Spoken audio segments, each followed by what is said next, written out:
এই বেলটাকে এভাবে ফাটাতে দেখে তোমরা অনেকেই হয়তো ভাবছো যে এটা দিয়ে আবার কি করছে রে। তবে এটা দিয়ে আমি বানাবো আজকে বেলের শরবত। তোমরা অনেকেই জানো বেলের শরবত করে খাওয়া যায়। তবে বেলের শরবত খেলে কিন্তু পেট ঠান্ডা থাকে। মাঝে মধ্যে যদি এরকম বেলের শরবত করে খেতে পারো শরীরের পক্ষে ভীষণ ভীষণ উপকার। তো চলো, আমি বেলটাকে কিন্তু ফাটিয়ে নিয়েছি। এবার চামচ দিয়ে ভালো করে বের করে নিলাম। এবার হাত দিয়ে দেখো আরও কচলে কচলে একটু ঠান্ডা জল দিয়ে বের করে নিয়ে এবার ছাঁকনি দিয়ে ছেঁকে নিলাম।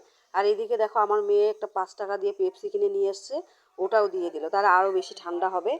আর এইদিকে এখন আমি দিয়ে দিচ্ছি বরফ, বিট লবণ, আর দিয়ে দিচ্ছি চিনি। এটা দিয়ে আবার ভালো করে এটাকে নেড়ে চেড়ে নিব। দেখো আমার কিন্তু নাড়াচাড়া হয়ে গেছে। এবার আমরা গ্লাসে গ্লাসে নিয়ে নিব।